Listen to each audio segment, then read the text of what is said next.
laawol kisal ko laawol peewal e ɓantal. وصلى الله وسلم على سيدنا محمد وسلم. سبحان ربك رب العزة عما يصفون وسلام على المرسلين والحمد لله رب العالمين. السلام عليكم ورحمة الله وبركاته. وعليكم السلام ورحمة الله وبركاته. اوكي كما مسالي وركليها نالاتو تفضل شيخ. ايضا جامت نالاتو الحمد لله تيجيو hande men andi hirden nde ɓurtu labbede ko jaabagol lande e waɗugol yewtere diina haray minen tori subhanahu wa taala yo waɗu joddini joddi aljanna minen heeɗiɓe ɓen kadi o waɗa joddini joddi aljanna o nafira en diina men kan o kora en battane amin ya rabbal alamin amin eyo haray minen yewro ɓeygurene fof muɗum haray miɗo wonande en ka laawol ha oustad ahmadouri ma mouhammadouri ɓe seeno haray e nder minute 10 inchallah. jazakumullah khairan cheikh tabbal. haray miɗen hiwroɓe Bruxelles ɓe inchallah. shukran. haray musidɓe julɓe haray koko nande oustad ba hafizahullah ɓe yewta en ɗo fi qissanilaɗo sallllahu alayhi wa sallama e fi renagol e adna haray ko hunde himmunde nde tawata neɗɗo fof no hatton jini tago ɗo en on himo yurme en ko ɗum waɗi tawi himo yewti en kanko tigi fi adna o hayfinani en fi adna kaw yewti fi adna ɗon e nder alquran on fof ko o towni fi adna ala nokkugo inna wamal hayatu dunia illa mata'ul ghurur on gurdan adna wonari si wona adna ɗaynowo adna mo haɗata nawna adna mo haɗata maaya kene ko tuma hattinɗa innugol way allah na oditilan arsike piiji ɗin fof no moƴƴi ko ɗon o ñoƴƴata o tigi luttina jawdi ɓaawo siko sonnaɓe labaɓe siko ɓiɓɓe siko cuuɗi labaɗi siko jawdi ɗuɗundi accira ɗum ɗon fof ɓaawo hankadi ko ronoɓe jeyi ɓay noon a waajano wono sifa o waajimo oustas ba e yewti en ɗo a jaɓaali wona noon ñalande darngal ni se molanaɗe sifa ko cheikhujo meɗen yo allah yurme mo Abdoul Hamid Kishk himo yewta o inni wo neɗɗo mayɗo on ananayi himo inna ɗum ɗon ko lisanul hal wo ko wano noon o innata ko yaman akaltum ta'amana wa labistum thiyabana wa sakantum diyarana la tal'abanna bikum ad-dunya kama la'ibat bina ko ono yoɓe min acciti ɓaawo ronuɓe men jawle amen roni coñci amen roni otoje amen roni cuuɗi amen labaɗe roni sonnaɓe amen wata adna ɗayno on kaw ɗayni men enen wuruɓe ɓen wakkilo ɗen hara adna ɗaynaali en ñande goo ganɗo meɗen inneteɗo Hasan ibnu Yasar andiraɗo Hasanul Basri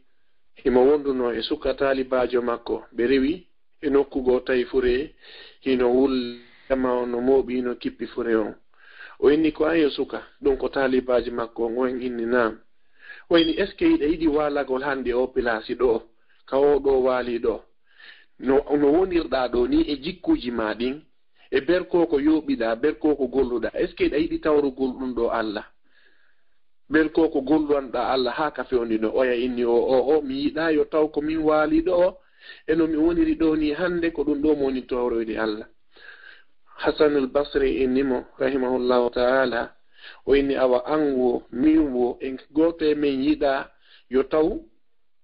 hande ko enen waali ɗo sabu iɗen hooli ko golluɗen kon yona ko naado en aljanna Allah waɗina enen waali maayi ɗo wakkilo ɗen golle a wono wonɓe jentade ɓen ɗo fof muɗum wakkilo ɗen gollen ko tawro en Allah Allah no yewti en o laɓɓinani en ka alqur'ana pos nelaɗo laɓɓinani en e makuji maɓɓe ɗin pos fi affaire adna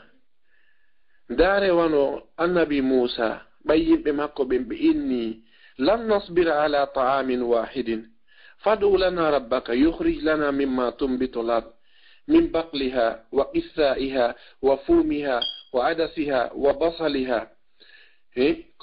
menen Musa min ronki o ñamete façon goto o ko innete kon lacce njuuri e tewu colli ko iwata kon ka aljanna min ronki ɗum ɗon meɗen faala goɗɗum ngo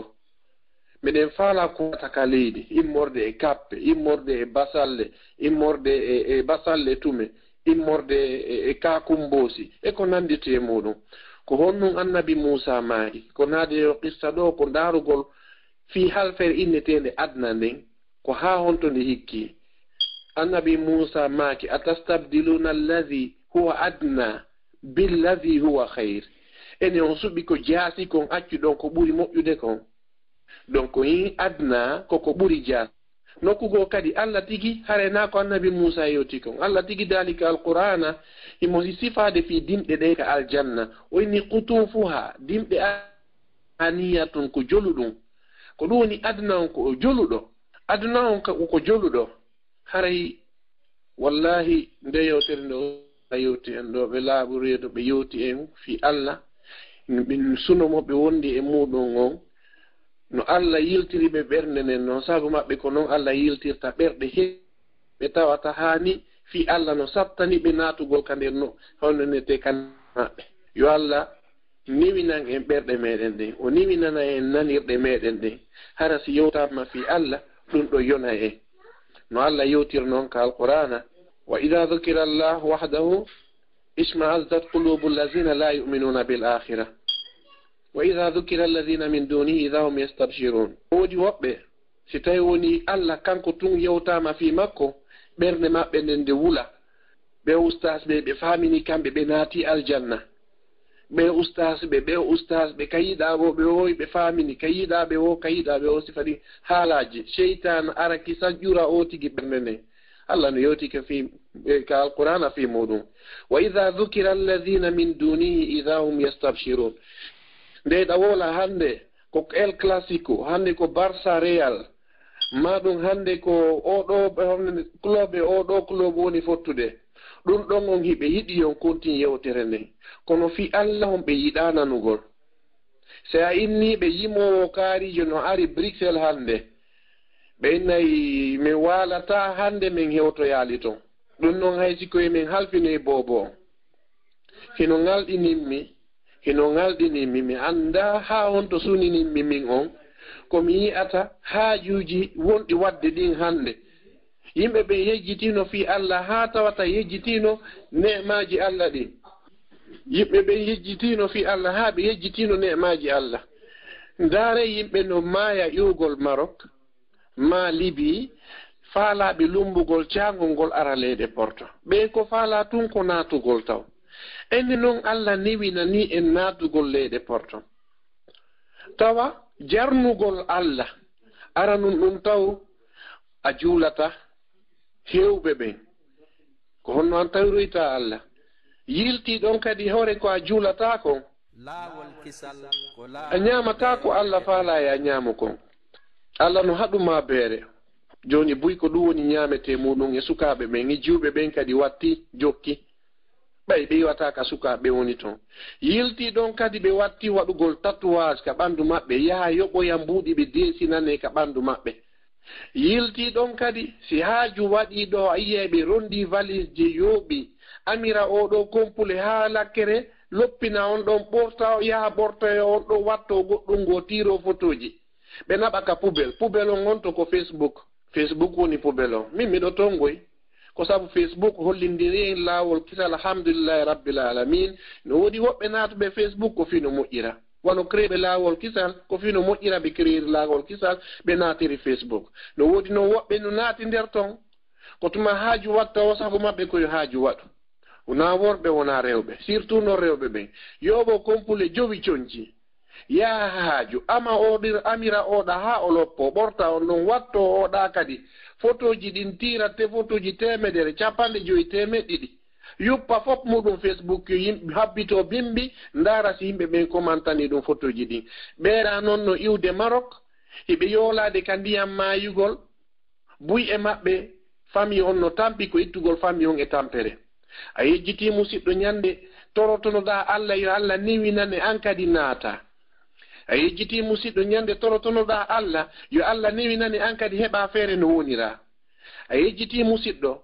ko torotonoɗa Allah yo Allah niwinane an kadi heɓa kaydi hunkun jooɗora leyɗe Porto a yejjitino musidɗo hida torotono Allah yo Allah on newinane heba an kadi téléphone labaɗo a yejjitino musidɗo yo ko ton nde torotonoɗa Allah yo Allah newinane an kadi heɓa otowal ngal dogina Allah newinanima ko ɓuri ɗum ɗo ko fof muɗum walla newinanima jarnugol Allah ngol ko yahugol fotta innano waɗude e misal wano inde boobo ko ganol